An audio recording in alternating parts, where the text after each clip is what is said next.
He is also working as adjunct lecturer in Cooperative University. He also worked as business development and training consultant in Jubilant Steward of Africa. He worked as training officer as well in in-depth research services in Nairobi. He worked as educational facilitator also in Booker Academy, Mumias Sugar Company Limited. He also worked as senior direct sales representative in Standard Chartered Bank Limited, and he was a training teacher in Theka Technical and Training Institute, Theka. He's member of many professional body like Kenya Institute of Management, the Professional Association for Development, Research and Knowledge, the International Society for Development and Sustainability. Uh, Mr. Lawrence has won many awards also, like Certificate of Recognition from Umma University for Business Curriculum Review, Certificate of Excellence Junior Achievers Club for presenting award-winning environmental-friendly business project during the National Interschools Brain Fest. He got Certificate of Excellence Sub-County Government of Kakamega Excellence in Mathematics and Business Studies. He won Certificate of Commendation from Standard Chartered Bank for exemplary customer service. He also got Certificate of Recognition from Kenyatta University for working with visually impaired students. He has got many academic publications in reputed journals. Thank you so much, sir, for joining us today. And it gives me immense pleasure to welcome you, and all must be looking forward to hearing from you. Uh, may I request Mr. Lawrence to kindly start his talk?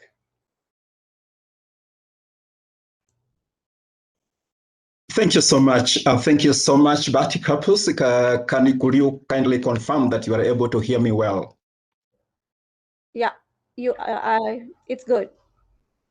All right, thank you so much. If you are able to see my presentation, again, you kindly confirm.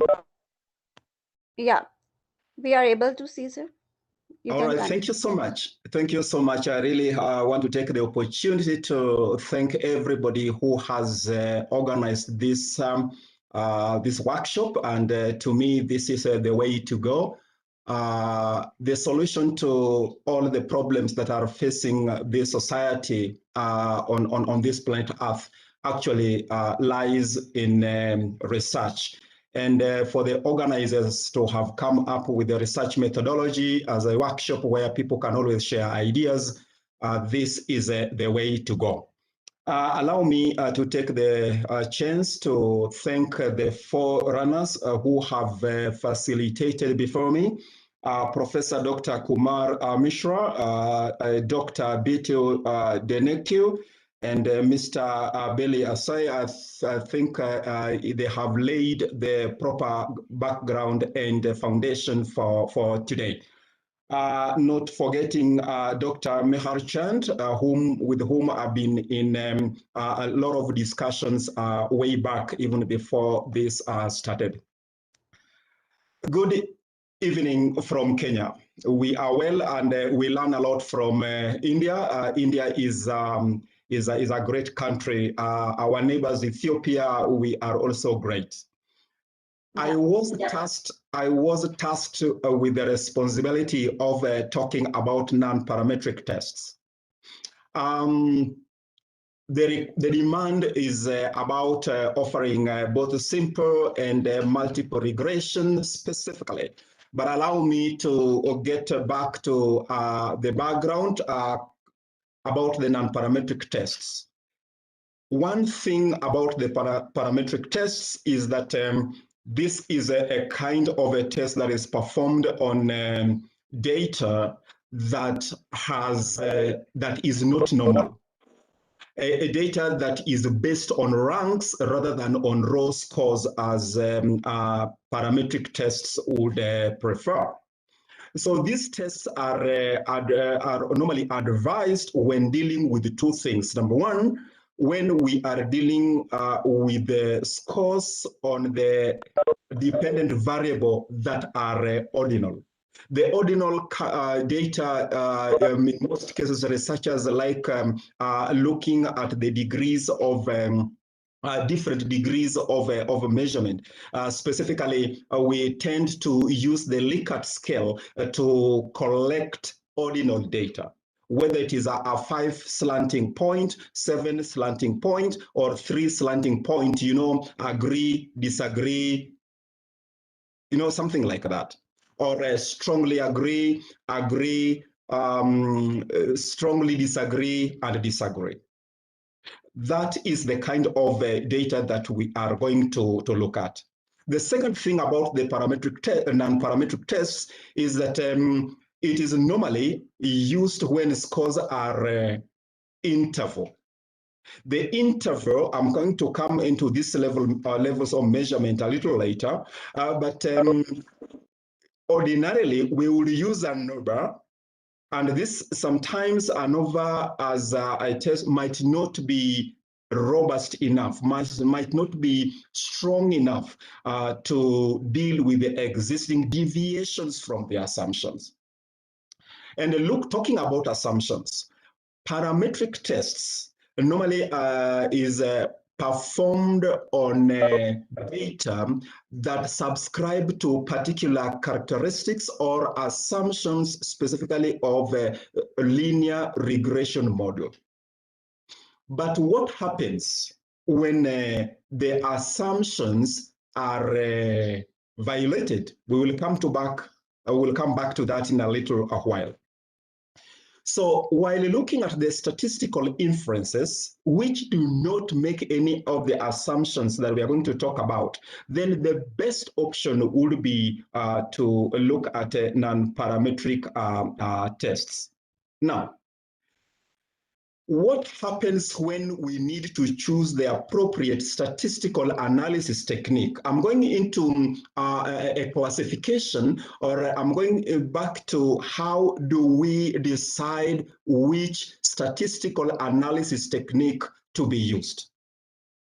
It is very important for us to we must know how to choose the right statistic to be used.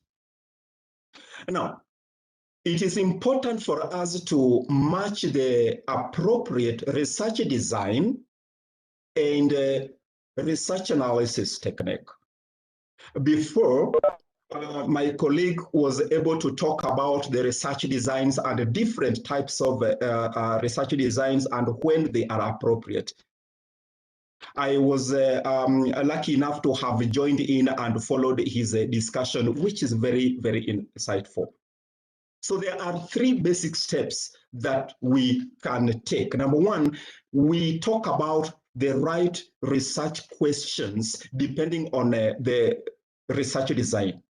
Then the number of variables will also dictate the kind of statistical analysis technique that is going to be used. And when the 2 have been met, the third question would be, what type of data do you have?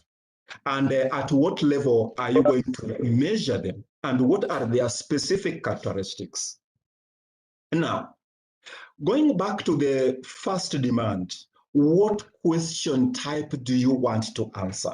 Because once we have laid down these requirements, once we have a proper foundation on the kind of methodology, therefore it will dictate the kind of statistical analysis that we are going to take.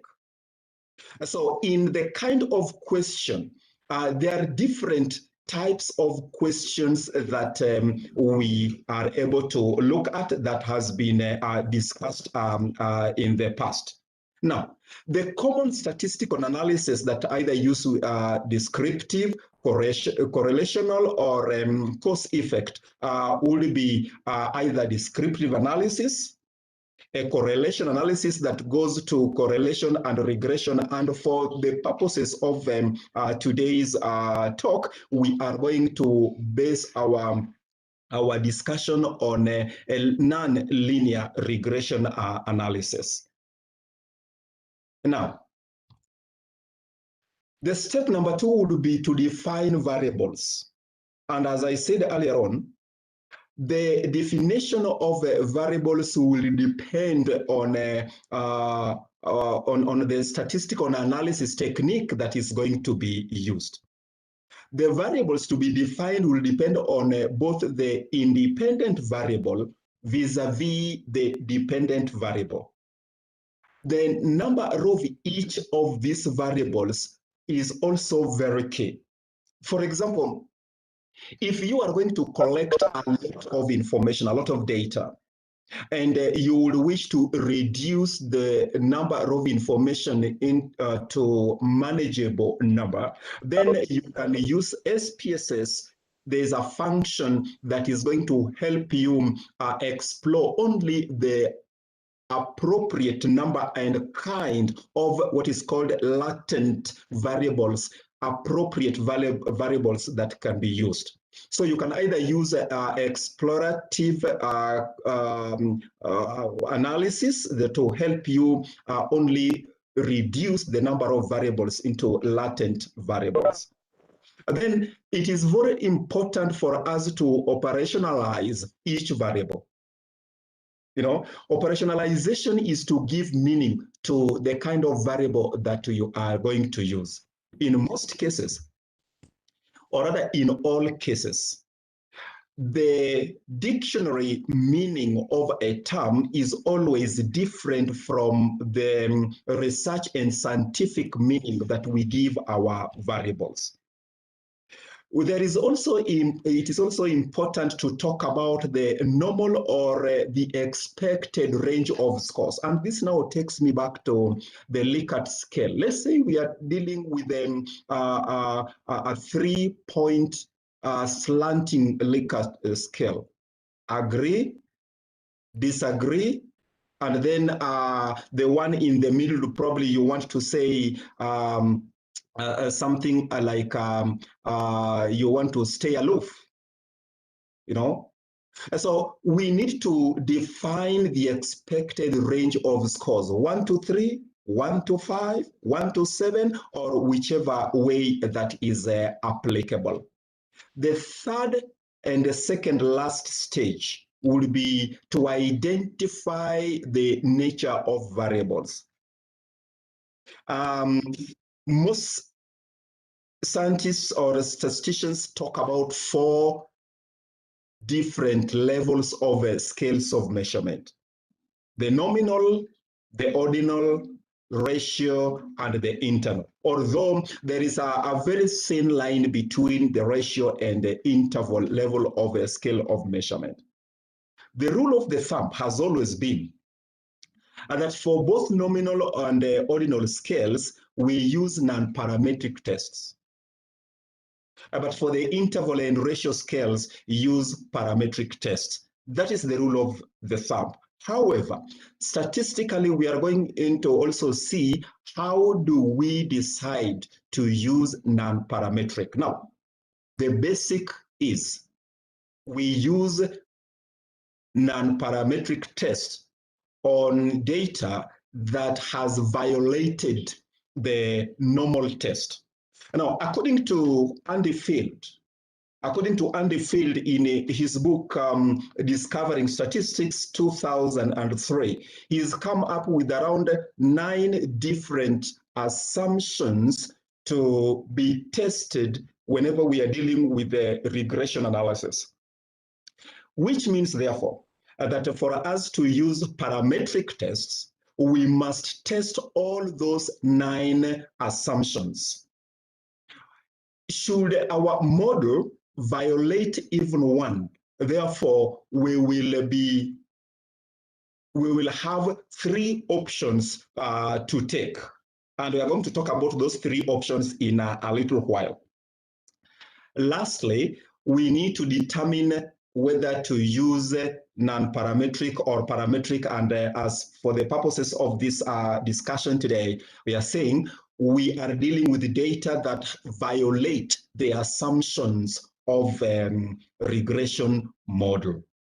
Now, whenever we test those assumptions, what do we do when our data has violated those assumptions? And as Andy Field puts it, there are 9 different types of assumptions that a regression model must conform to. One is about multicollinearity. Is it about linearity? Is it about homoscedasticity? Is it about independent scores? Is it about non-zero variance? You know, and all different types of assumptions that must be satisfied. So what if data that we're dealing with does not? We have 3 options. Number 1, you can decide anyway to use those parametric testing techniques, which will violate the results, and in most cases, we risk the we risk creating or getting into type 2 error of analysis, committing type 2 error, which means that both the quality and the level of significance, the quality of the results and the level of significance of our results will be compromised. It means, therefore, that when you go ahead and use parametric test, you go to the you do your report and you have your results out there. The results might not be the true and right representation of what the issue on the ground is. And it is even more, it is even worse for those of you who are in medical, in the medical line. Assuming that you are in, right now, I know India is in, for example, India is in the business of manufacturing and distributing vaccine COVID-19, assuming that we have a wrong statistical inference of our test.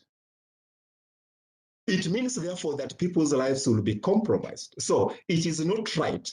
Number 2 is to transform data. And in this, I am sure I listened to Dr. Betel Beneke look at how data can be transformed. And the process of transformation helps do away with some of these things. The third option that we have, which is the right one, is to use non-parametric techniques. But now, these non-parametric techniques, as we are going to look at them in details, they are analogous to the parametric techniques. So we are going to talk about the Spearman correlation. We are going to talk about Mann-Whitney U-test, the Wilcoxon-signed rank test, and Kroskal-Wallis, and we are also going to talk about the Fredman's Anova test. Lastly, you need to make the decision once you have run the analysis. So basically, those are the steps that we are going to look at. Reasons why we need to run non-parametric tests. One or 2 or more assumptions of the parametric test shall have been committed. Number 2, sometimes we might be dealing with a sample size which is a bit small. Statistically, anything that is less than 30 is taken as a small sample. This is where we now will use the t-test and the t-statistic that my colleague had talked about. So when the sample size exceeds 30, it approaches normality.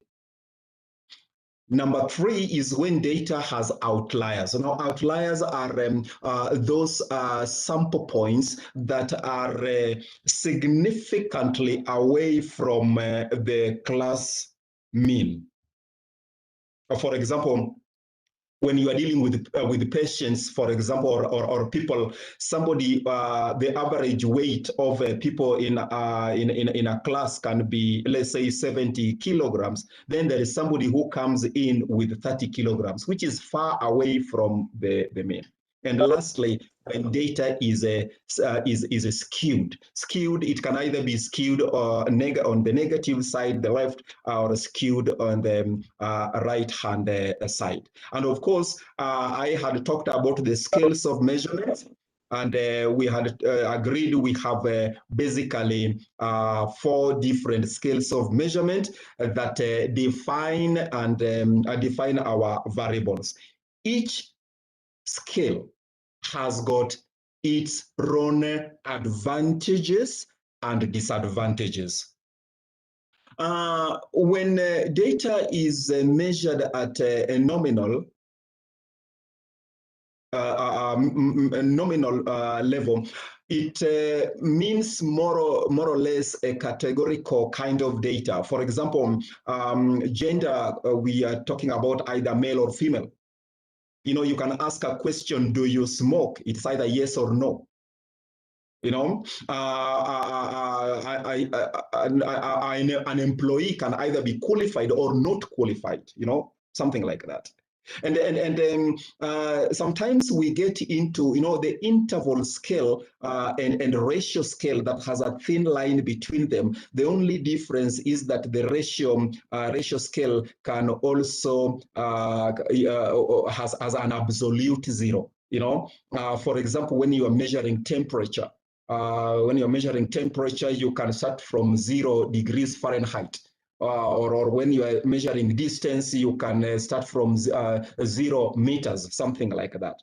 So I have put in my my work theoretically the types of non-parametric tests that I had talked about that we are going to look at. Now, I shall be navigating between my presentation and the analysis. I just want to make this more practical so that we are able to follow well. 2 things before I start doing that. I have put together how we can select amongst the scale variables. And this is where I need you to stay with me a little bit. Now, we are starting with a type of analysis that we would wish to conduct. For us to reach here, ladies and gentlemen, we shall have determined that the data violate assumptions of the regression model. So we have moved from the first stage, as I talked about it, to the 5th stage. We are now making a decision. So we start with the kind of analysis that we wish to perform. We are making a comparison. Do we need to look at the association or we need to compare? If we need to look at an association between and amongst variables, then yes, we are going to determine whether the assumptions have been met. Have they been met? If they have not been met, then we use Spearman's correlation, which is a non-parametric test.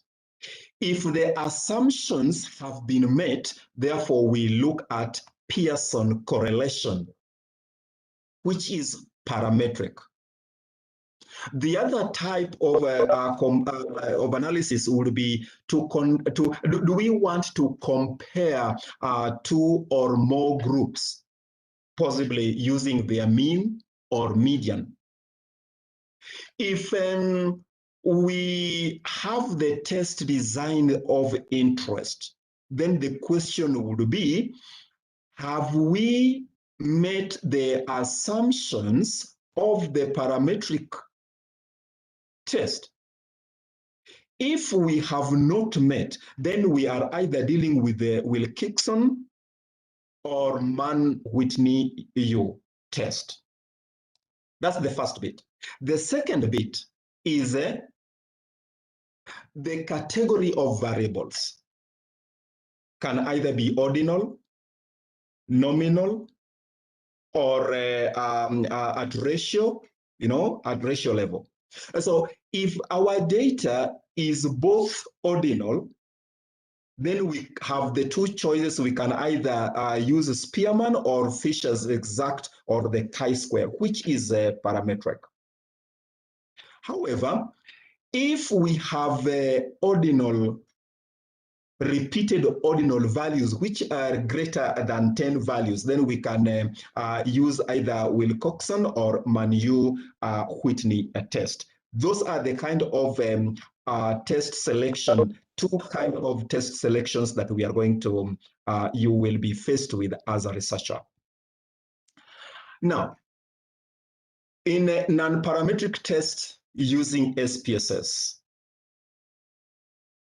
depending on the version that you are using, you can go to analyze function, and you go to non-parametric test, where you are either going to deal with one sample, independent samples, or related samples, or the legacy dialogue that we are going to see. Now, it is always important, as I said, to test the normality of your data. Once you see that the normality has been violated, among other assumptions, then you can go ahead and use the non-parametric test that shall have been identified. Ladies and gentlemen, this now brings me to a critical, pragmatic point. We start with Fredman's test.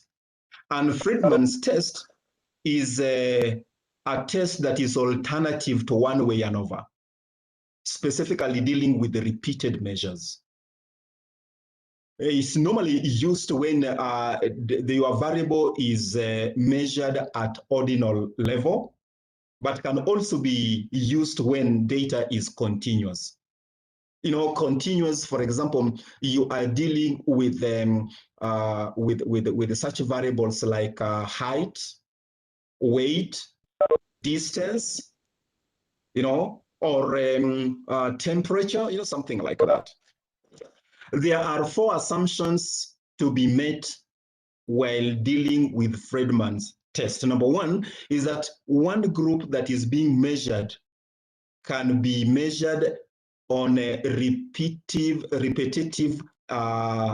times, whether 3 or more different occasions. Let's say, for example, in a hospital, there is a patient whose temperature has to be taken 3 times in a day. And that is done at a particular time, or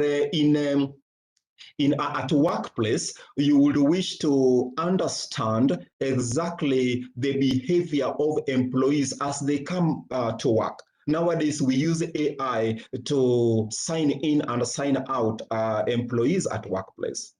Can either be a thumb scanner, or can be eye reader, or something like that.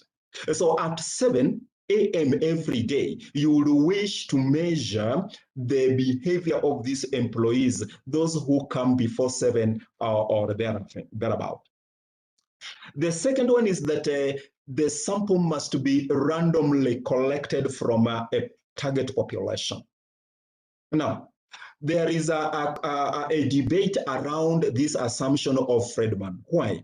Because so long as variables are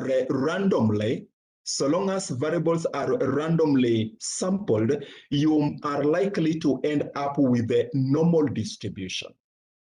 But then that is a discussion that you can have once you are on the ground and ready to make a decision.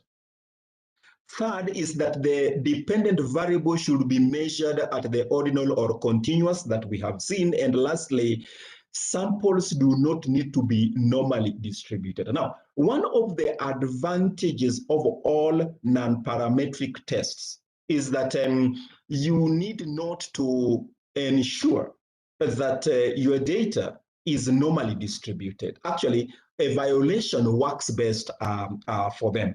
So at this level, I'm going to end my presentation on this, but I'm going to bring on let me see. Yes. Now I'm going to use I'm going to use a sample of SPSS. Kindly confirm that you are able to see my screen well. Yes, sir. It is All clearly right, visible. thanks. All right, thanks. Now, for the purposes of demonstration, we are going to see how do we conduct the Fredman's ANOVA. From the menu, we go to Analyze, get down, scroll down to Non-Parametric Test. And in non-parametric test, you are looking at the related samples. And once you have the related samples, there are three things that you are going to see. On the far right, on the top right, the objective. You want to customize. It gives you two options. It's either automatically compare observed data to hypothesized one, or you customize. Now, the difference is, would you want to customize your analysis, or you would wish SPSS to automatically do this for you? It is technology is good, but it is also good to have a control over what you are doing. And therefore, I would prefer that we customize our analysis, then come to the fields. And in the field, allow me to reset. In the field, I have three variables that I'm dealing with. Now, for example, I have a continuous variables that can either represent whether it is distance or weight or height or something like that. And then we are going to highlight all the three. I believe my colleague had taken us through the process of doing that. We can highlight all the three and then transfer them to the fields. And now it gives you room whether you want to deal with only two, you can return, or you want to deal with both, you can have, or three, or you can have all of them.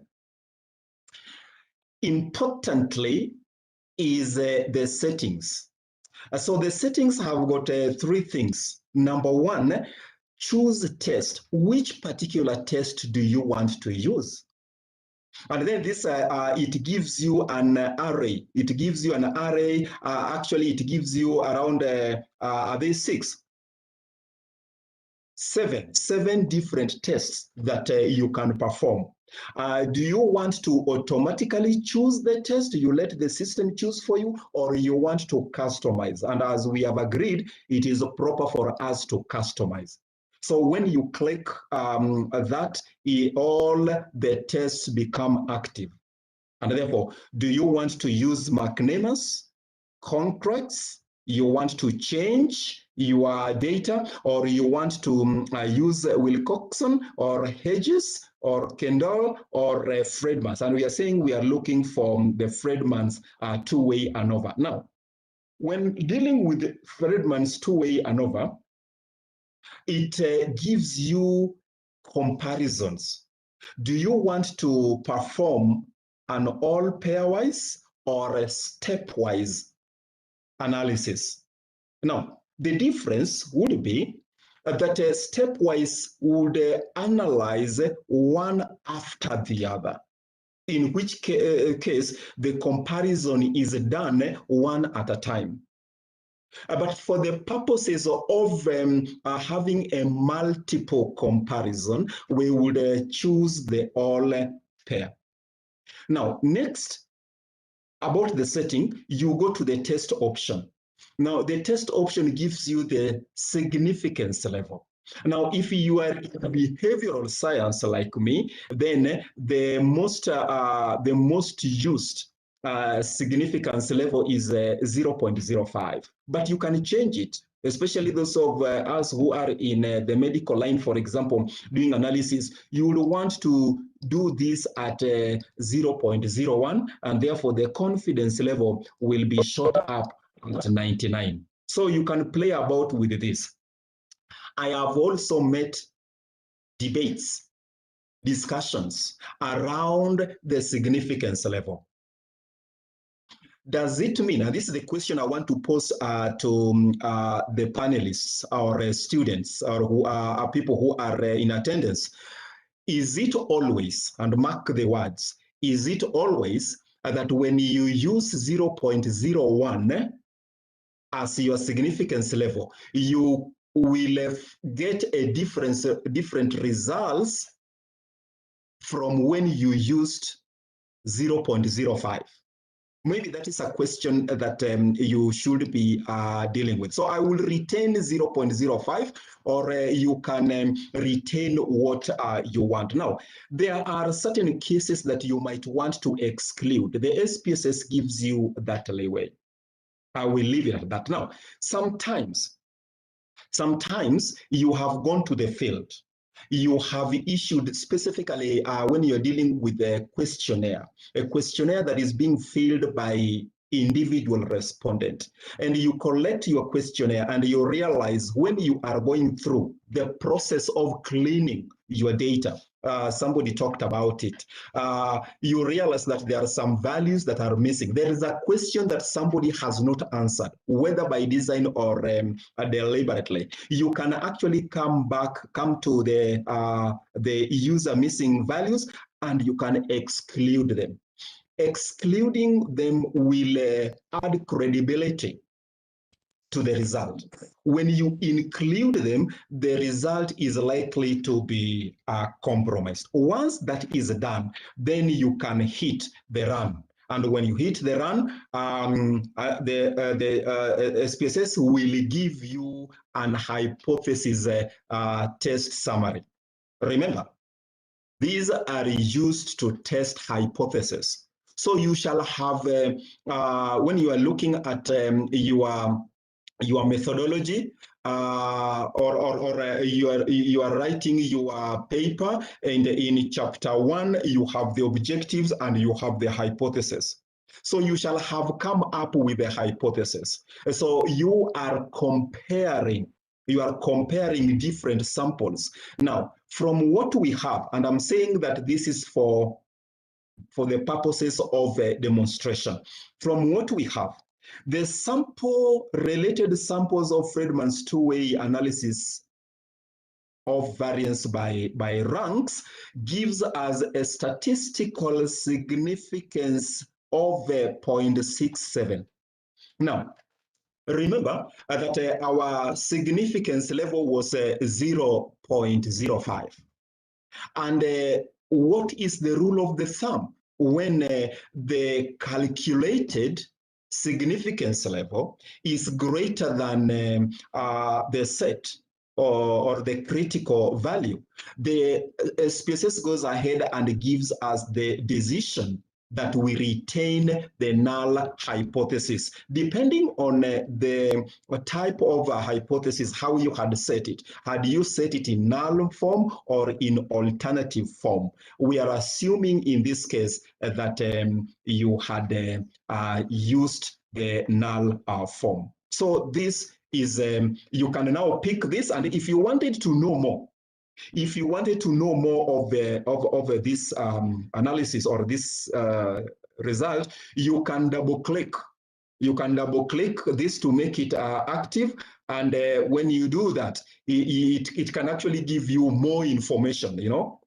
It gives you more information, and information here, let me put this here. Information here, look at what we have.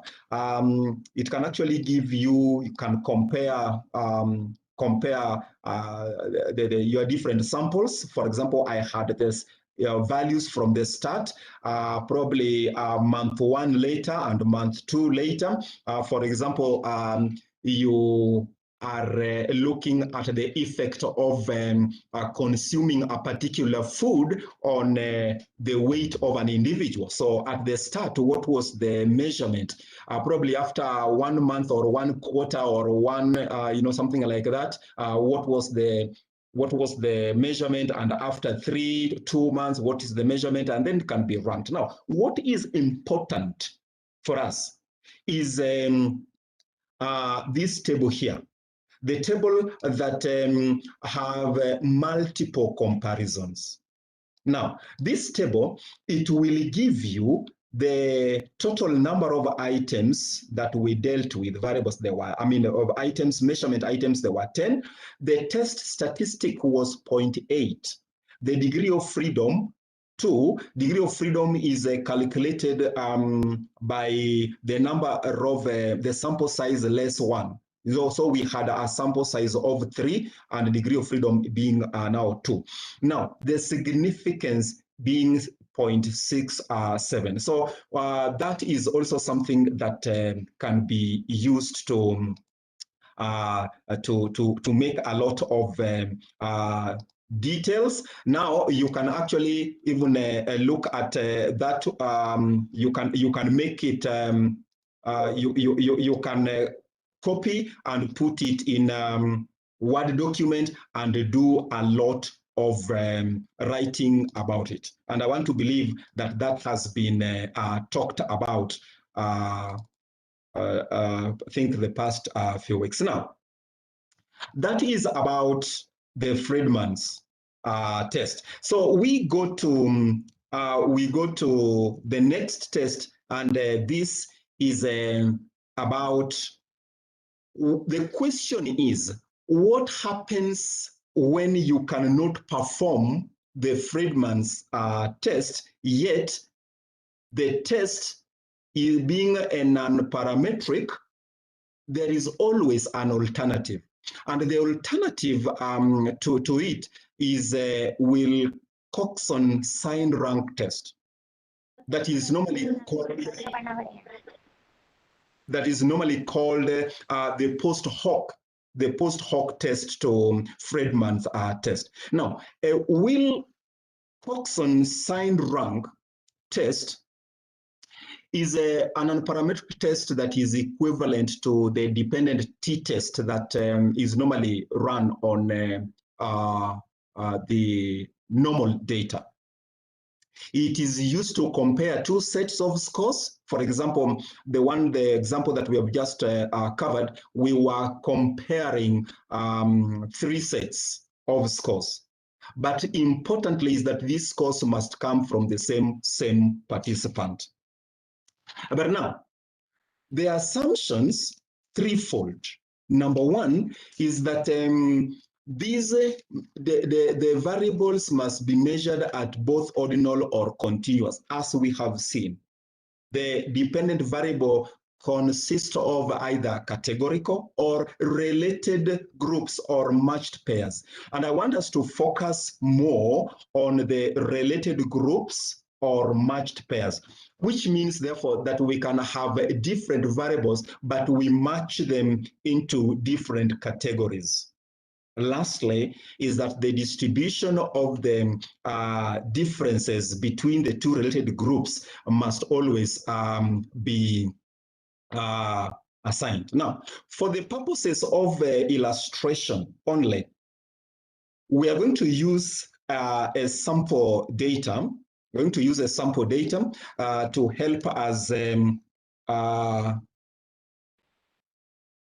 see how we can move to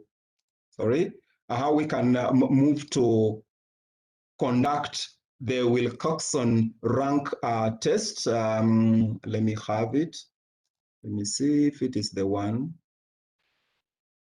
Now, so for the purposes of demonstration, for us to use this, we simply go to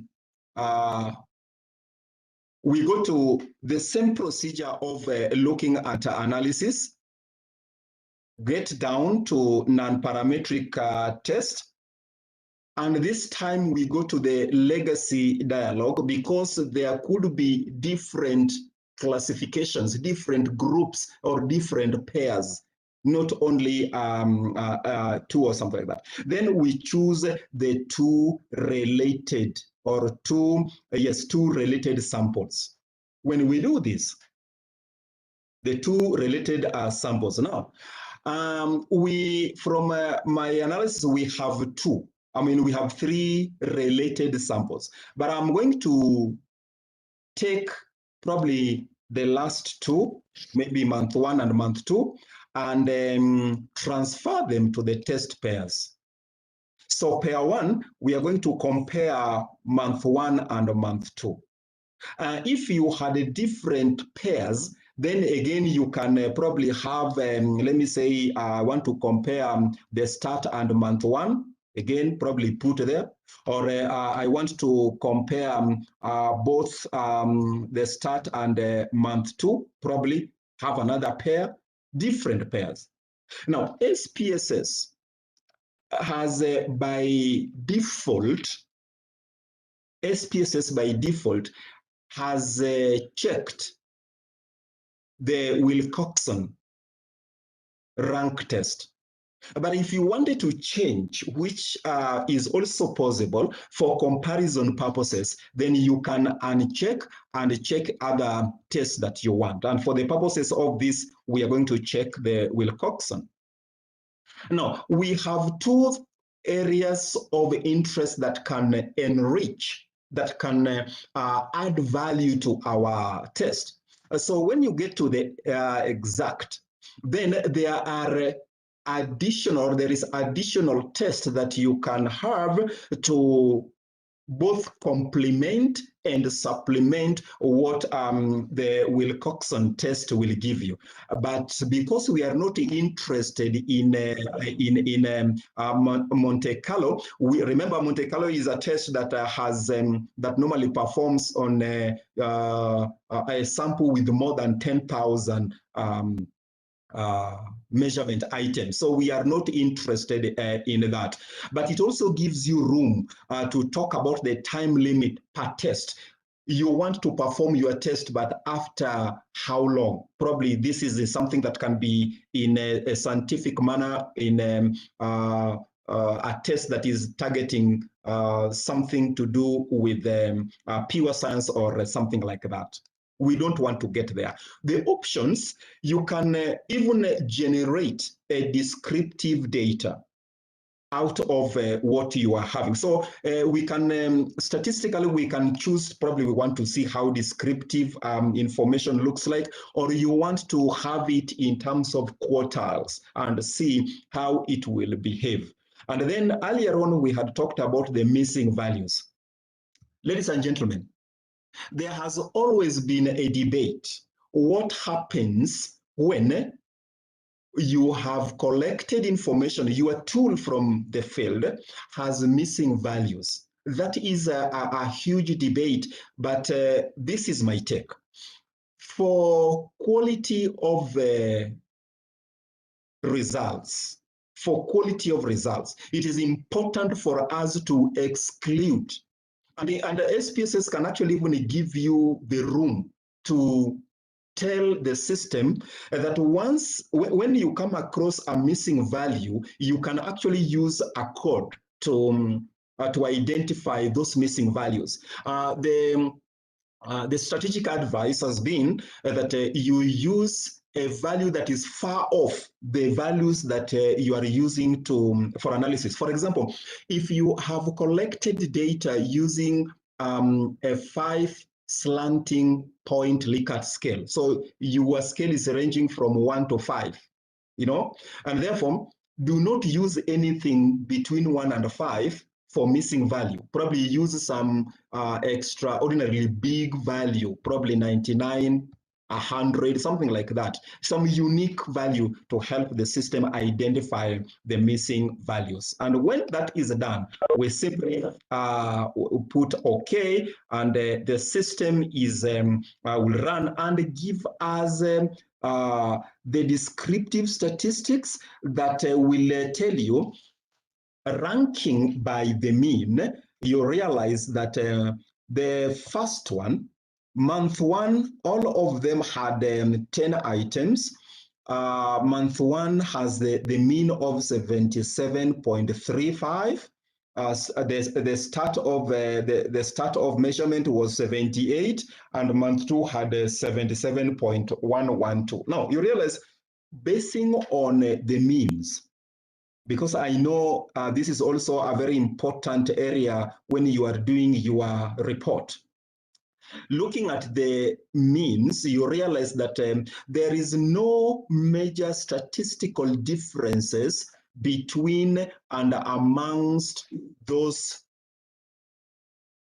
three groups. 77.35 or 77.36, 78.98, and 77. The difference is there, yes, but not statistically big. And now the standard deviation is normally reported together with the mean. So you report descriptively both the mean and the standard deviation to tell you how skewed they are.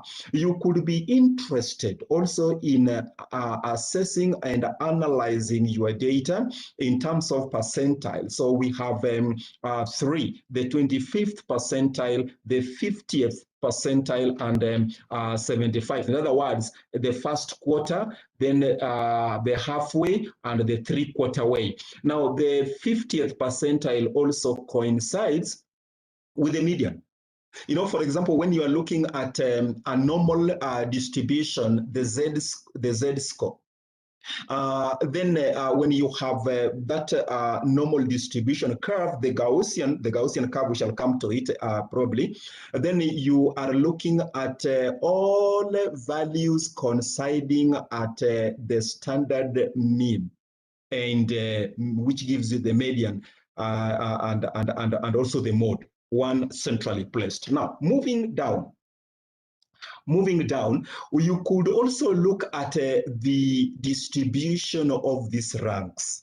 You know, and the system, the Spss also gives you a contracted explanation of what these parameters are all about. For example, you are being told for month 2 and 1, there is a negative rank, you know, negative rank, and it is for superscript A, and it tells you that the A month 2 is less than month 1. Now, this kind of distribution is possible because remember that our data is not normally distributed. Our data, number 2, has violated a number of assumptions. So there are chances are very high that you are likely to come up with negative ranks or skewed ranks. And of course, it gives you the mean rank of each, whether it is negative or positive. If there are ties, it will also show you. If there are ties, that now that we are comparing month 1 and month 2, the tie will mean that the mean month 1 and month 2 are the same. And that is what the Wilcoxon sign rank test is all about. Additionally, what is important, especially when you are reporting this test, is the test statistic on Wilcoxon sign rank test, the last table. This table has got a number of things that must be reported. Number 1, the Z score.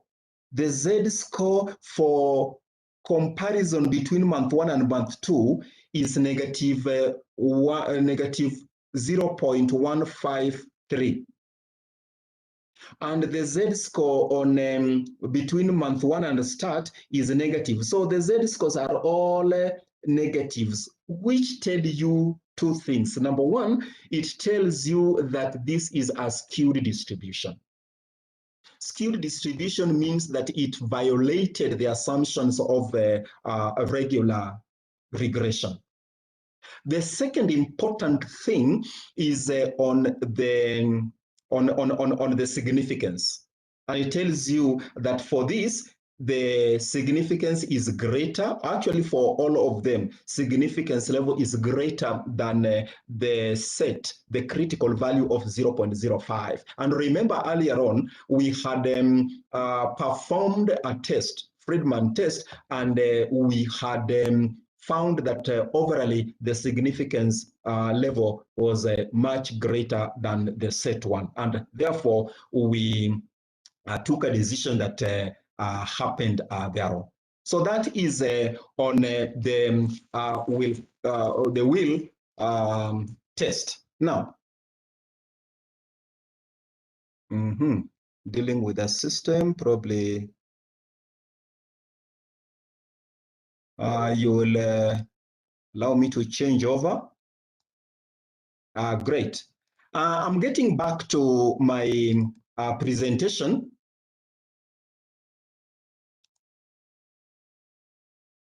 Now, let's get to Mann-Whitney test. Let's get to Mann-Whitney test. Now, in Mann-Whitney test, it is normally used to determine the significance differences between and amongst samples that come from the same population or have the same median. So a Mann-Whitney U-test equally uses ordinal variables. Otherwise, comparatively, if data were to be normal, you will use the chi-square and look at the t-test distributions. But now, allow me to take you back to the SPSS and see how do we perform Mann-Whitney test. How do we perform Mann-Whitney test? Let me see if I can now have a different. Okay, great. Now, we get to use Mann-Whitney test to determine if there is any significance difference between samples. Specifically, probably we can use 2 samples or something like that. But what are the reasons why it is used? There are 2 reasons why Mann-Whitney U-test is used. Number 1 is that data is not normal, or rather data is not normally distributed, I beg your pardon. When data is not normally distributed, just like all other non-parametric tests, number 2, that data is measured on an ordinal scale. And we've talked about the Likert scale so much that is being used to collect data. So from our SPSS, we go to analyze. From there, get down to non-parametric. Then we go to legacy dialog. And in legacy dialog, I want us to compare 2 samples. And therefore, we will have the 2 independent. Remember, with the Mann-Whitney U-test is used specifically to test if there is any significance differences between 2 samples which are not related at all. So we get to 2 independent samples. And then on the left, there is we have all your variables will be arranged in this space. All your variables, or all your groups, or all your pairs of samples will be arranged here. So it will be upon you to choose the ones you want to test. So for example, I want to compare values from the start and values at the end of month 1, for example. You know, and we have probably I can use month 2 as a grouping variable. Now this is going to make a major a contribution. But now the thing is, we must tell the system if we are going to group these variables, we must tell the system, we must define the groups. How many groups do we have? We have three, we have three groups. So we have between 1 and 3. Those are the three groups that we have. And we continue. And then it can also ask you, the option, do you want to have a descriptive analysis or descriptive values, or you want to also define your analysis in terms of, define your samples in terms of their quartiles or percentiles? If yes, you can choose it. It also asks you probably to exclude the missing values, or you can exclude cases by listwise. Now, it gives you a room of 4 different tests. The KS test is normally a test that is performed on data, especially when you want to test their normality. And it is a very strong, very robust test that is normally used to test a normality, whether data is normally distributed or not. But because we know we are dealing with non-linear distribution, we go ahead and use Mann-Whitney and see what the system is telling us. Now, descriptively, we have the number of items, their mean, and if you are keen, you realize this is the same mean that we are dealing with, and it can actually give you standard deviation and also the minimum and maximum. Now, look at the warning that I have been given. Look at the warning that I've been given. Does it mean, therefore, that I made a mistake in my analysis? And I would say yes. And the system is able to correct you. So it will be, I don't want to call it gambling, but it will be a trial and error. The system will only be, you will only be perfect when you interact with the system. And to me, making a mistake first time is not an issue, because we learn from making those mistakes. So the number of times, the Englishmen say that perfect practice makes everything perfect. So the warning that I've been given, that there are not enough valid cases. Why? Remember, I was comparing 2 groups, but I had defined my groups from number 1 to 3. That is could be one of the reasons. And if you came across such, you can actually go back and redo and see what will happen. Suppose you did the right thing. What will happen? So I can reset, and probably I compare 2 probably from the start.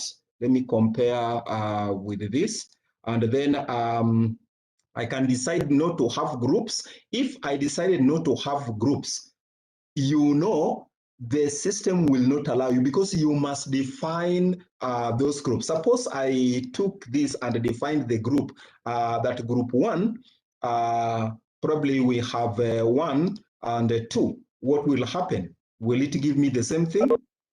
Still, it means that we have made a mistake. Now, what is important with the Mann-Whitney U test? What is important is that, are you able to compare these 3 things? Now, let me now do the right thing now. Take to legacy, the 2 independent. I have to reset this. Probably I can have, suppose I had all the 3 put there. What will that give us? Probably I have defined this, put it here, define this group, am I up to 1 and 2?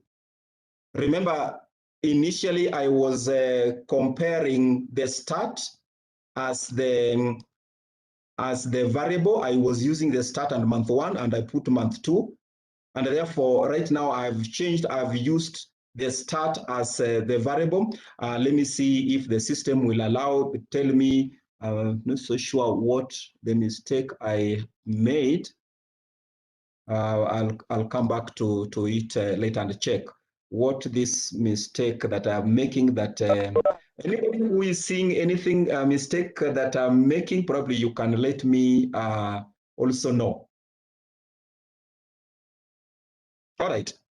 Now, I want us to move on into looking at a regression as we check probably what mistake we have made.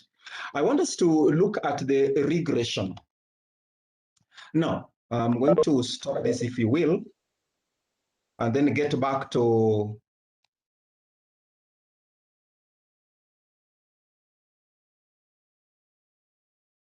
I'm getting back to my presentation.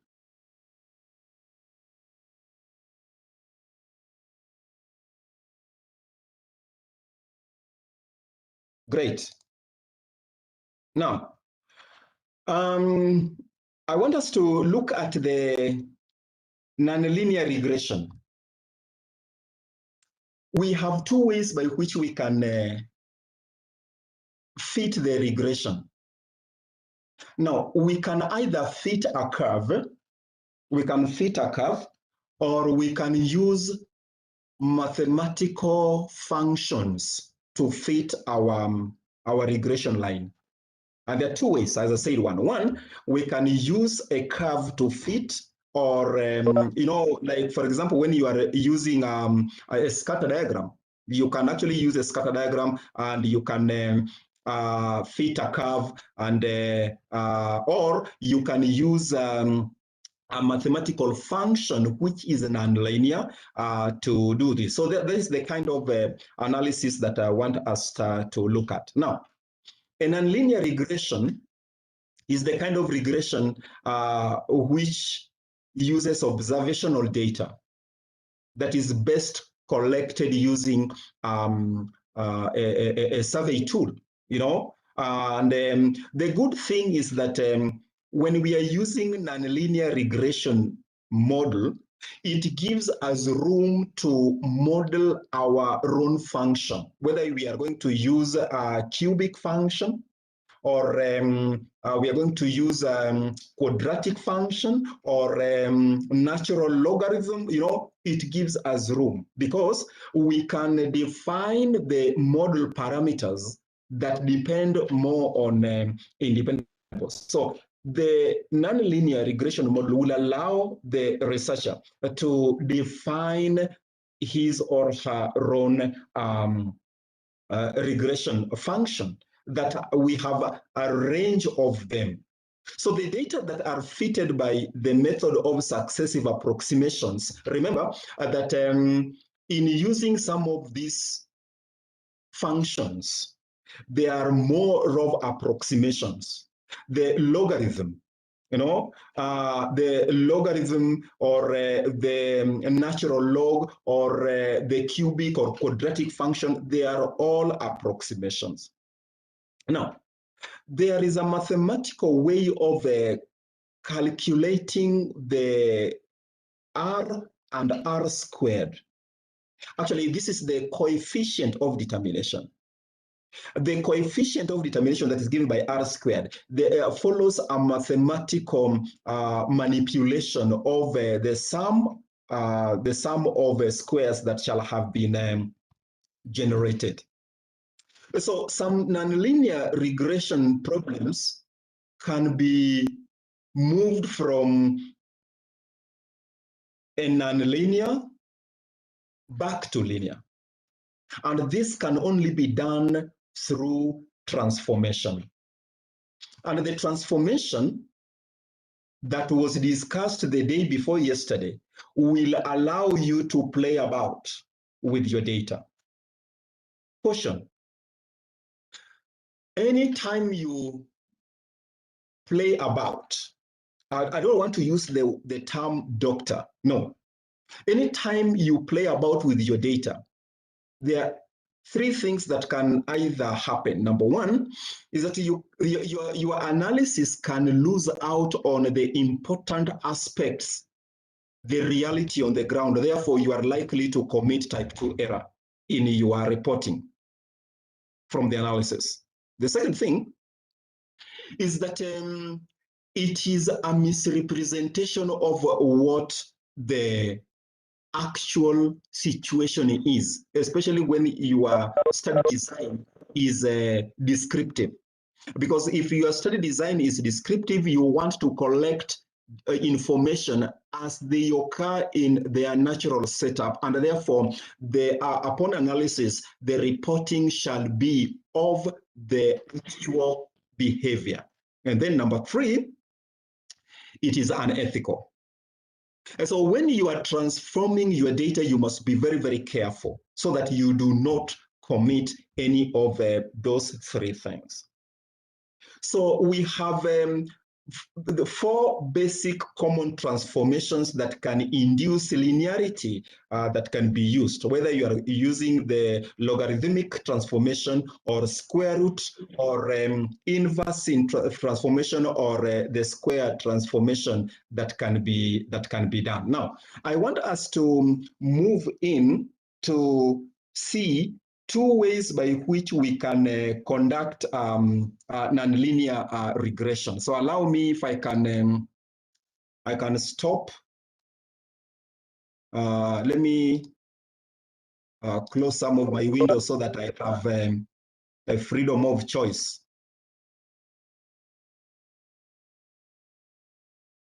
Okay. I'm starting to share my screen. All right. Let me use this as a demonstration. I don't know whether it is from my end that it has stopped working.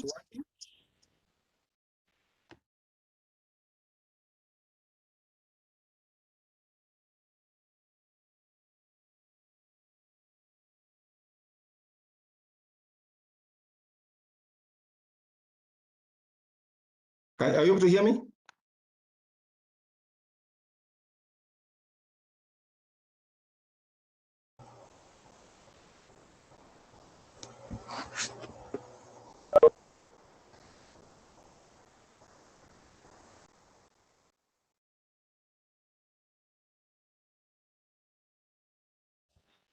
Professor, please try to reshare again. Not visible.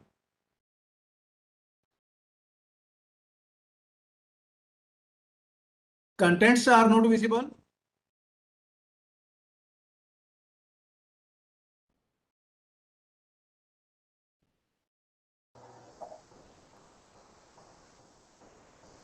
I think it's not audible as well. I think there is some network issue.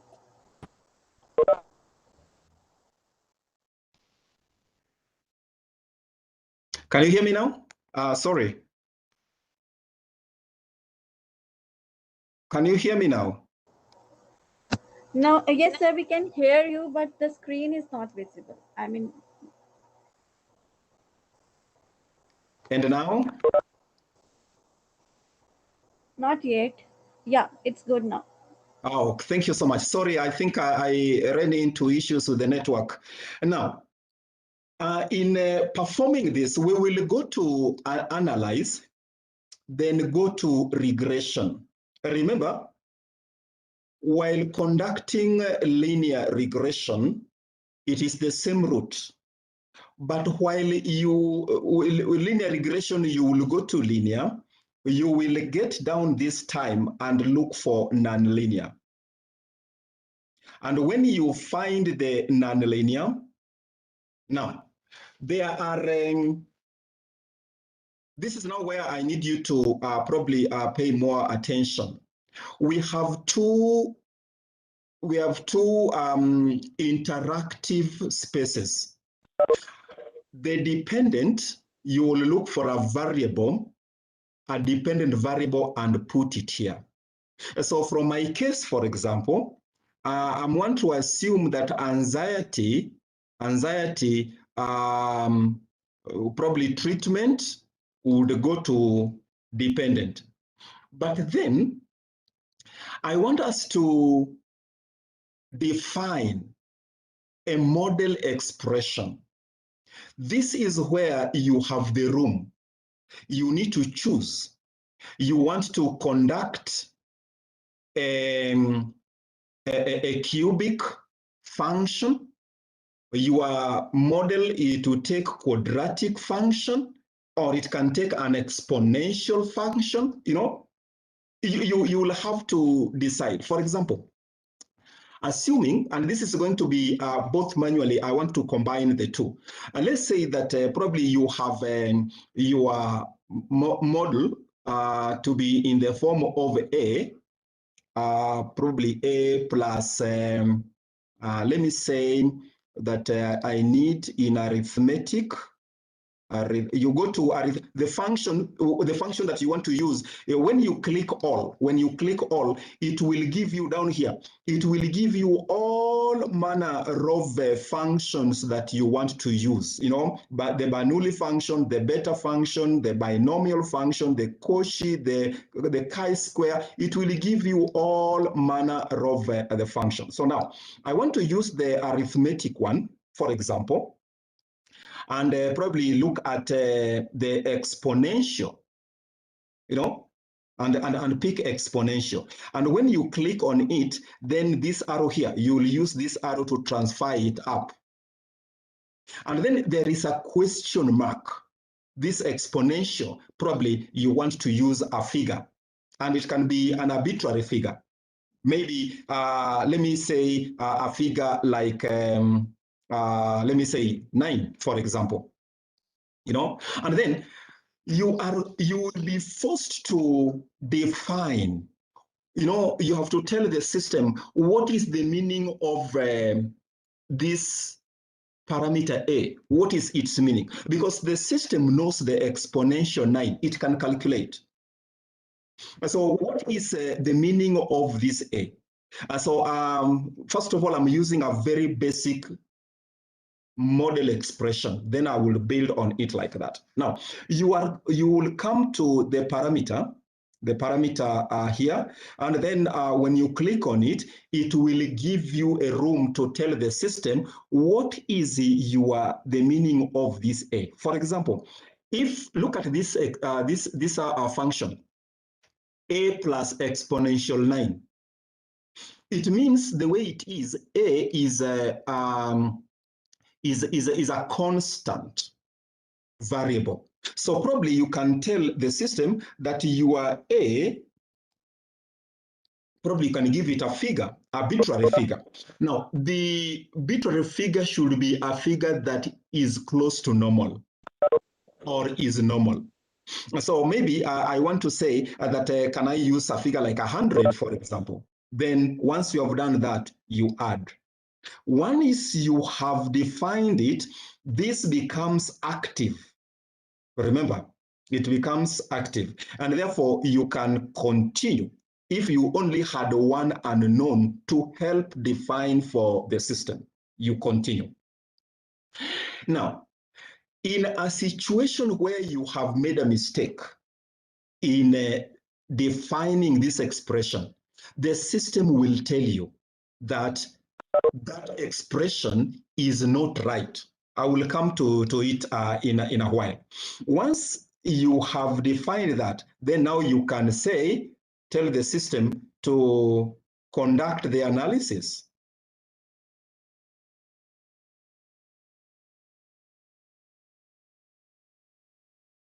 I don't know where is it from my end? Is it active from your end?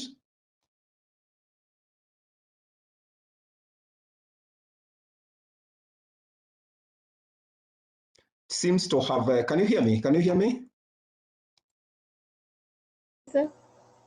Can you hear me? Sir? Yes, Yeah. sir. From my end, it has gone blank. What are you seeing from your end? Yeah, the screen is visible to us. Allow me. I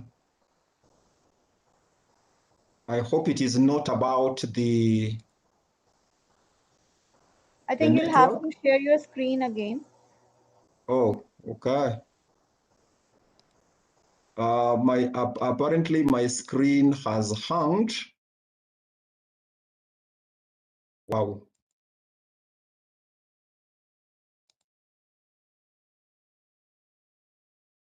Apparently,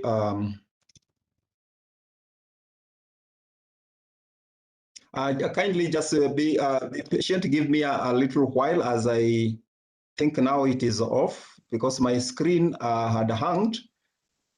No problem, sir. Take your time. It Thank you happens. so. Thank you so much. Wow. Yeah, it has now behaved.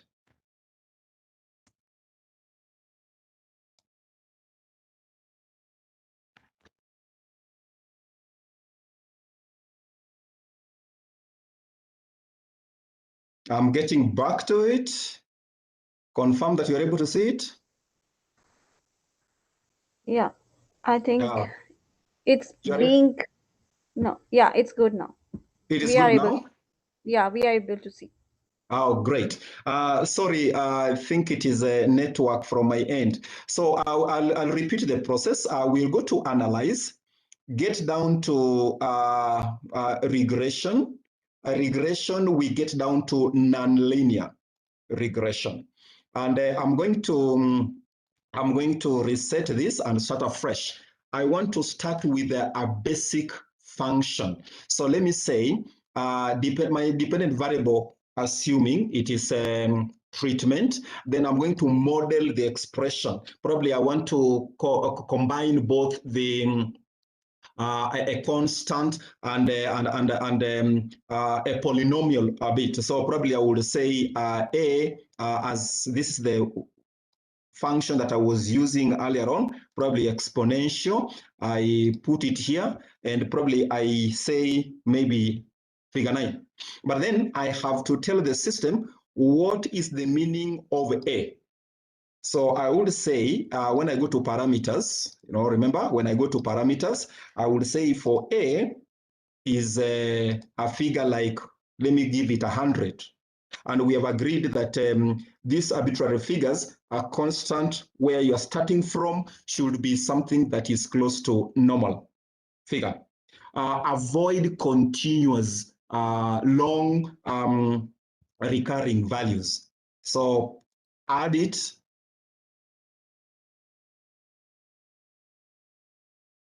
So a minute. My system is really disappointing me today. Allow me to reset and start afresh.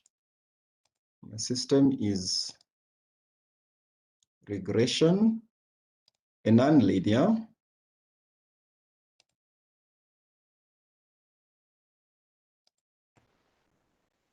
I don't want to believe that the system is refusing the kind of expression that I want. Okay, so can I change that to maybe 10?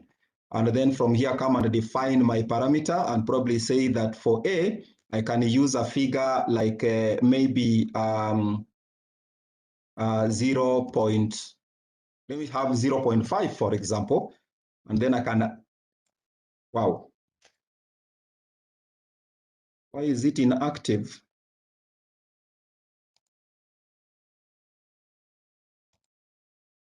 My system is hanging from my end, ladies and gentlemen. What a disappointment I'm having from this end. Let me try a different line and see if I said that there are two ways by which you can do this. So let me see if I'll be able to. Okay, let me say that probably I want to use A probably plus arithmetically. I can decide, can I use maybe, let me still stay with the exponential and probably have this figure, arbitrary figure, and I can actually change. Suppose I wanted to have a quadratic thing here. Probably I want to add a b. B being multiplied by that expression, what is it going to tell me? Then I will define my parameter. Maybe A can be something like 100. Let me see if it will accept. My system is disappointing me, ladies and gentlemen. Unless I log out and start afresh. If you will bear with me, I will appreciate.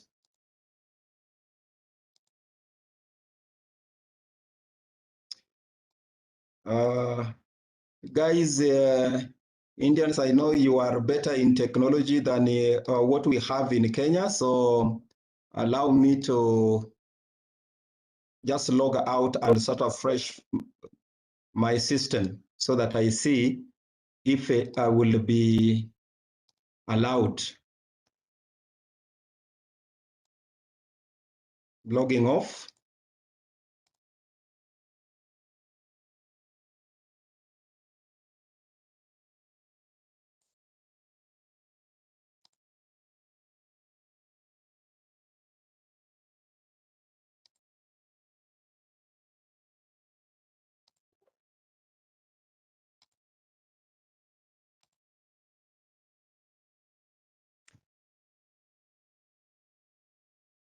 My SPSS has hung wherever I am. Okay, let me see.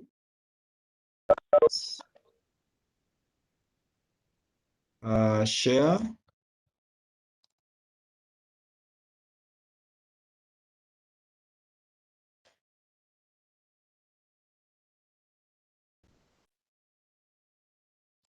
Are you able to see it from your end? Sir, I think it's it's getting shared, but we can't see right now. I think it's in process still. Okay. Yeah, but Patience. nothing is visible.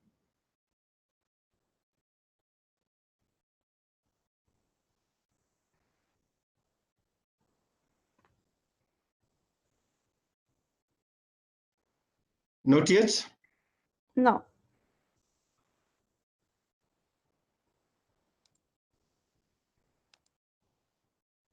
Actually, the WebEx is telling me the system is not responding.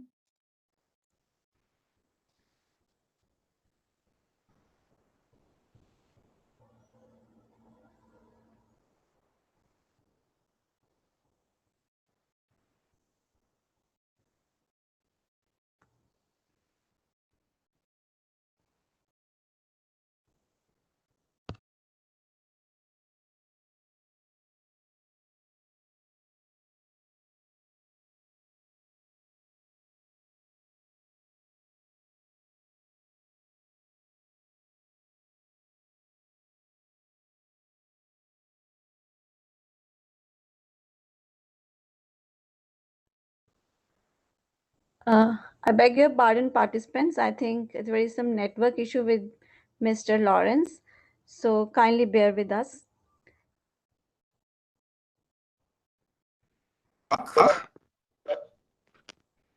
Hello?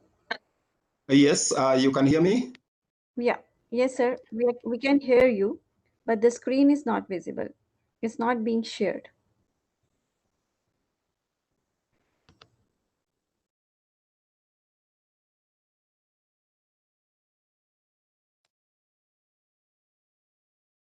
And now?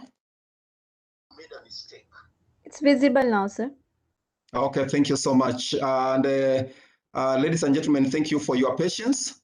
I will go to analyze and see if this time, I realize it is the network from my end. No, sorry.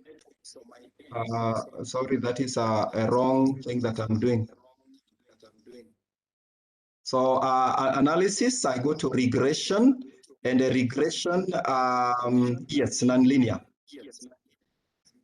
Nonlinear, I will have to reset my expression. Now, I'm going to look for something else.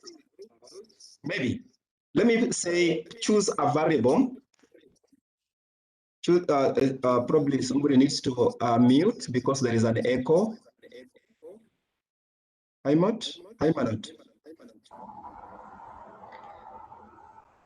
All right, so we go to, let's say, for example, I can choose the expenditure. I can define my function, the same one, because I want to make sure that it is actually working.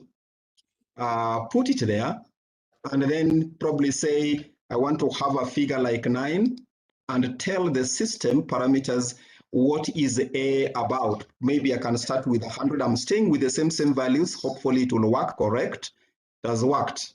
Then I go to analysis and see what the system is telling me now, correct? Are you able to see the output from your end? Confirm?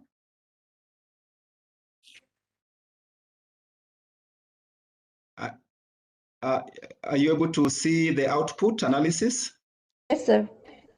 Thank you. Now, a nonlinear regression analysis. The iteration will give you the number of the steps that the system has taken before it stops.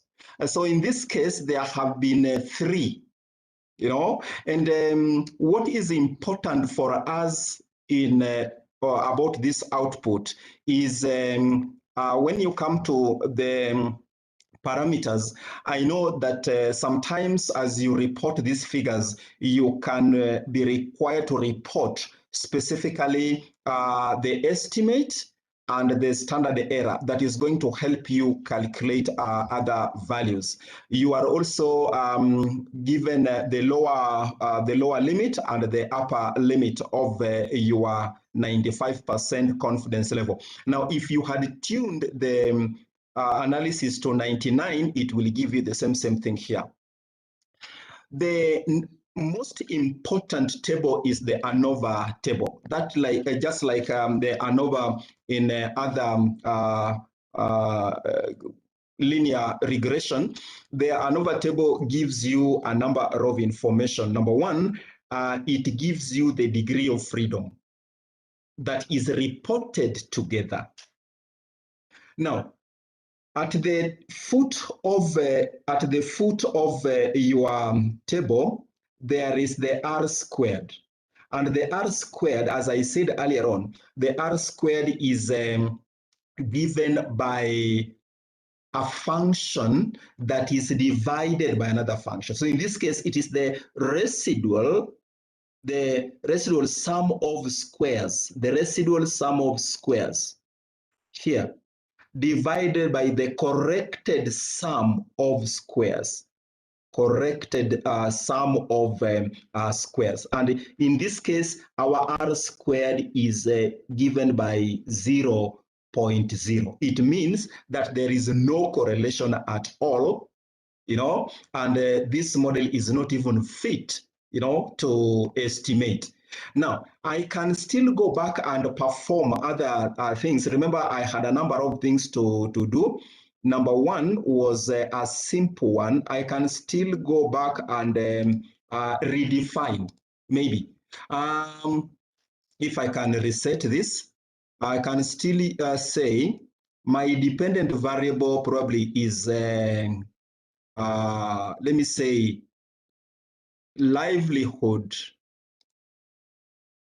outcome of the household, livelihood. Now, how do I want to do this? I can have a constant, probably I can still use A, and I can have this. Can I use, when I come to maybe cumulative distribution functions, this highly probabilistic from the probability, and I use probably the cumulative distribution functions, or you can use the probability distribution functions. Now, if you are decided probably you want to use probability distribution function, you click on it, and it will give you different options. Do you want to go the Bernoulli way, or beta way, or Cauchy, or exponential, gamma? It will give you all the arrangement.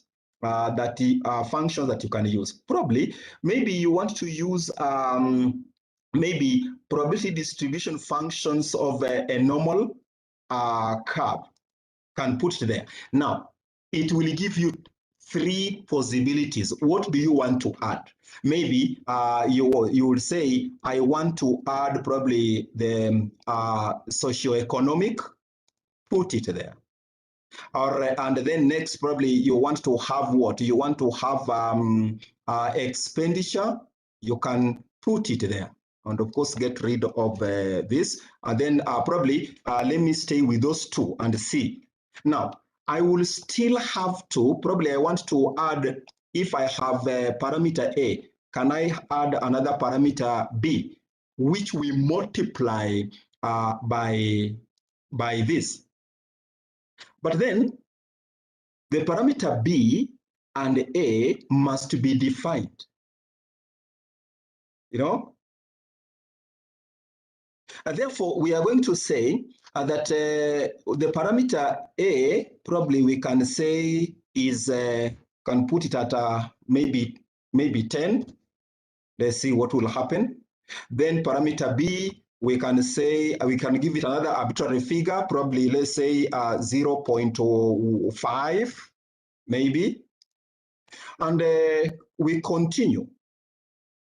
Therefore, it means that this nonlinear function is made up of 2 unknowns.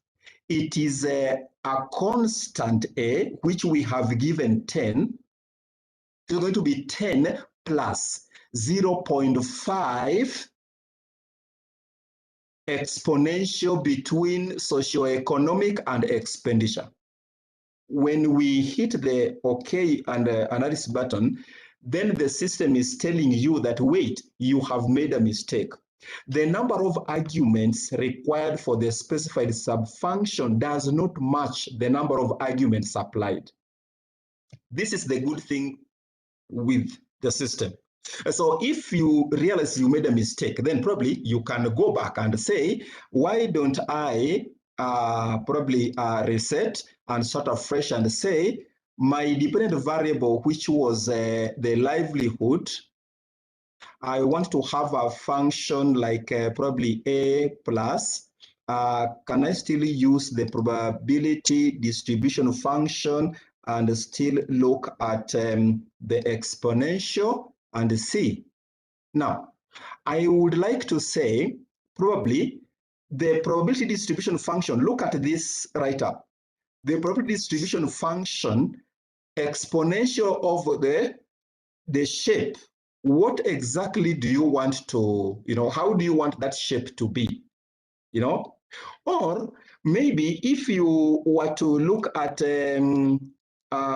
cumulative, let me reset and start afresh. Or if you were to use the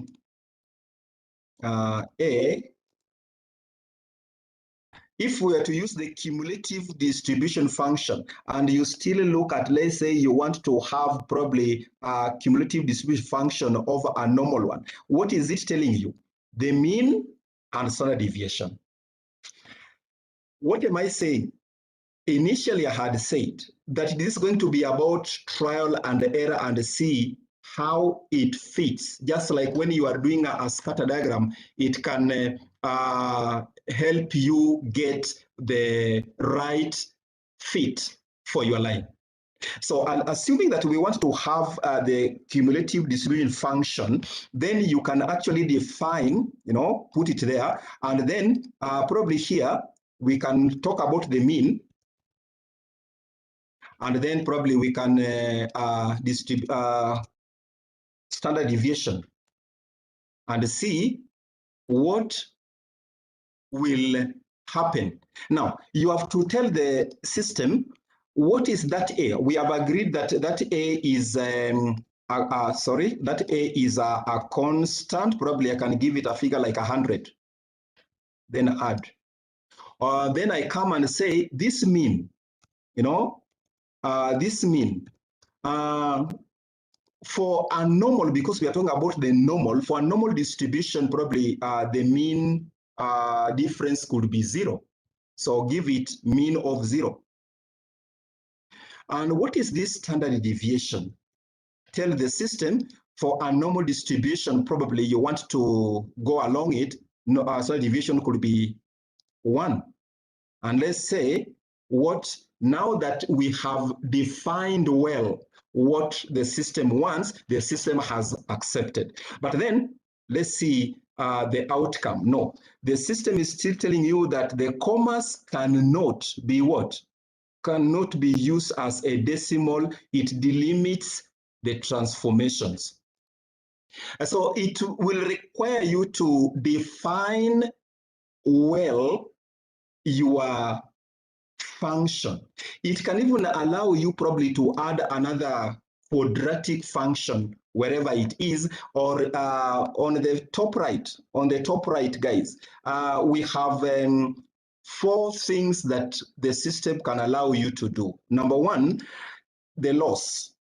Probably you want to define maybe a particular part of the function that, if you were to say sum of squared residuals to be used, or you want to customize it.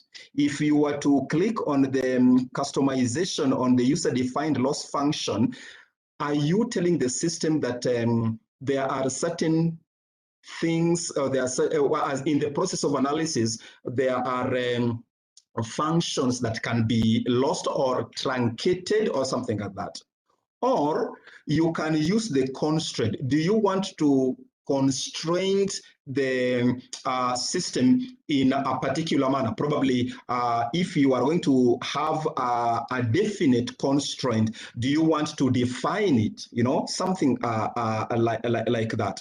And therefore, it tells you that every time that you are conducting this, it can even ask you to save. Probably you want to save the predicted values, save residuals, or save derivatives. And of course, options can actually even tell you to conduct the bootstrap estimations with its standard errors, and it gives you room to do this. So in the interest of time, I see I have a text. I would allow time for questions if there are, but generally, what is important in regression is this Anova table that you must know how to report. I have to caution us on 2 things. Remember, on non-parametric tests, as far as regression is concerned, there is nothing like linear regression, because if it is linear, therefore it means all the data has satisfied all the assumptions, and specifically the linearity assumption. Now, allow me to go back to my document, because there are 2 gentlemen that I want to talk about. The first one, of course, I used a number of sources, but there is a gentleman by the name Samuels from the University of Birmingham City Business School that I really got very helpful tips from as I was preparing for my presentation. Allow me, host, to end there and probably move from there. Any questions, we can handle them at that level. Thank you so much, Asia and Africa. Accept my thanks for such a great lecture, great talk. There are a few questions in the chat box. Can I ask on the behalf of participants? I'm able to pick the charts unless you want to go ahead. Yeah, you can. If you are able to see, then you can go ahead with the answers. Thank you so. Yeah. Thank you. The first one is about please define what is a model expression in SPSS. Now, SPSS does not have a model expression. a model expression is like a mathematical function. A mathematical function like regression model, the standard one for linear regression model would be, let's say, y equals to x1 plus x2 plus x3, depending on the number of explanatory variables. That is what is called a model. And a model is different from an equation, because a model would end with an error term. So probably you will write it this way, that y equals to a constant, let's say a, plus bx1 plus b1x1 plus b2x2 plus b3x3 plus an error term. An error term, according to Gujarati, is like a random walk. It is going to estimate your next move, and it represents, an error term represents all variables that are likely to affect your model other than what you are looking at. For example, if you are going to look at the expenditure behavior of people, and you are saying that expenditure is affected from your definition in your model, from your expression, you are saying that your expenditure is going to be affected by the income that is being earned, the lifestyle in a particular city. So you are only looking at those two variables. But then you will add an error term at the end to represent all other variables that are likely to affect your model. So a model expression is like a mathematical expression that your study is going to model, to use. Then the rest I can see are comments, and I think unless I missed out on something that you are seeing.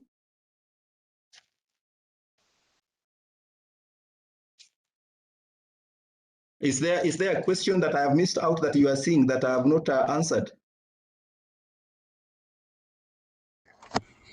I think you have addressed most of the questions, but I can request participants to come forward if there are more questions to ask. All right. Thank you so much. May I request Sarita ma'am to kindly present a certificate to Mr. Lawrence?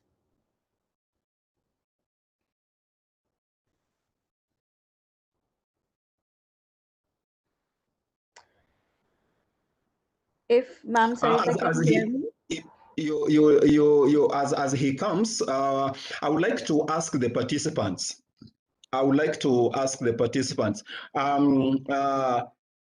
When you are using non-linear regression model, for example, does it make your work less viable than if you are to use a regression model, linear regression model? Because I see most people like using a linear regression model and not non-linear, and they will try to transform their data in such a way that they will have to fit. Do not force data on linear if it does not subscribe to linear regression model. There is a question here, if you don't mind. There is a question that in regression data analysis, how do you enter those parameters lists like treatment and anxiety? Now, the day before yesterday, I think one of my colleagues took us through on how to enter how to enter data in SPSS. You will use, if you'll allow me, can I share? Sure, sir. You can go ahead, and you can see a certificate on the screen. Oh yes, I can.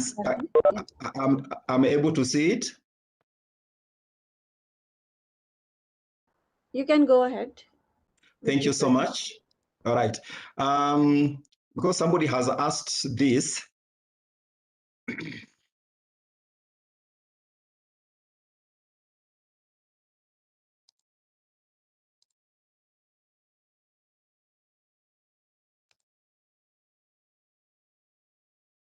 I'm looking for my SPSS so that I see I can show how to enter this. All right. Now, I think 2 days ago, there is a colleague that came and told us how you can enter those parameters. Now, when you go to the variable view, your SPSS it will look like this blank one that I'm talking about. That you are seeing, then it is you now to define what you want. Let's say, for example, you have come from the field and you have data that you want to enter, assuming that we start from variable 1. And probably if you are collecting information to do with, let me say, at a workplace, you want to deal with employee behavior.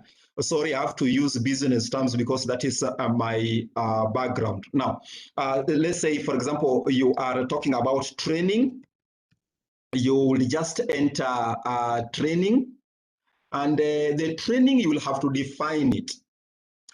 You want to use the kind of variable. Which one? Is it numeric, or you want to use money, or something like that?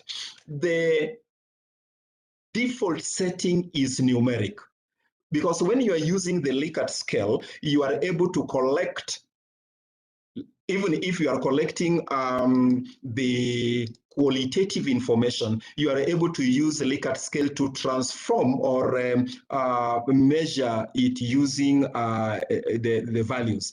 Then the label is what the question you are going to ask about this training. For example, maybe you want to say probably what is the level of the highest level of your education, probably like that. And then you want to let's say you want to create, I talked about the missing value. I'm not so sure whether it has been talked about before.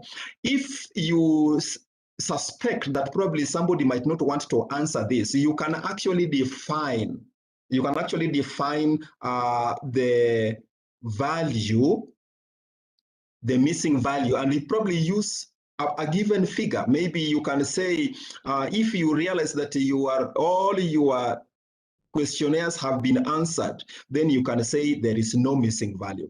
But if you believe that it can have a missing value, then you can actually do what?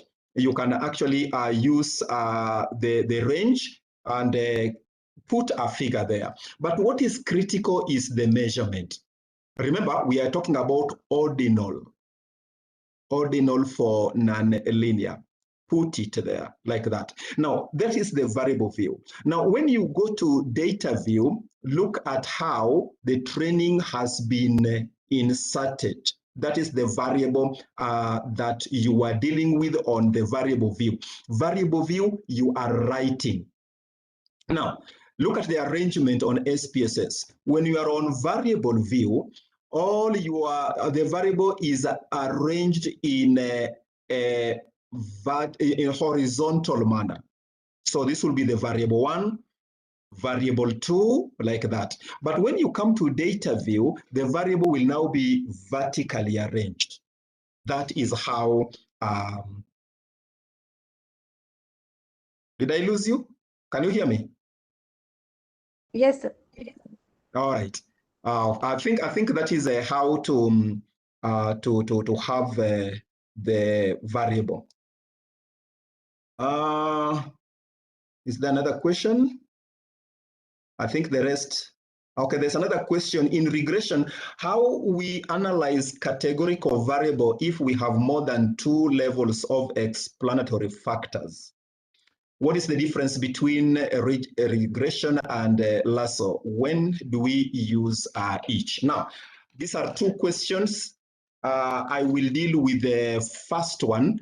The second one, I must say that I am not very sure on how to answer it. But the first one, categorical variable or data is data that subdivides the response into two, or it subdivides into two responses. For example, if you are going to ask somebody their gender, and you'll allow me, maybe the gender, it can either be male or female. That is categorical.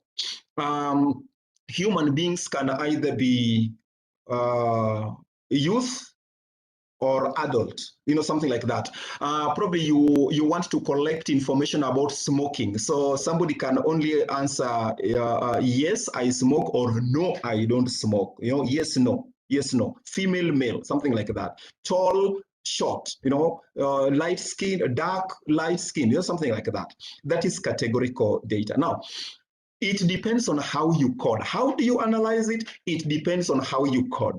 So if it is, for example, gender, male, female, you can decide and assign figure 1 to male, figure 2 to female. Now, the numerical data does not indicate anything other than identification. For example, in sports, in a team, team members have jersey, and those jersey have numbers. So there is jersey number 1, 2, 3, 100, something like that. So it does not mean that the person who has jersey number 100 is a better player than a player that has jersey number 1. It is for identification. Once you have used numerical figures to identify them, I take you, probably you can look at my screen. Look at this gender column. The gender column was either male or female. So I have used one. You can actually go, let me go back to the variable view and see how did I define that gender. So here, gender variable. And the gender variable is how did I define it? Come to the values. 1 to represent male, 2 to represent female.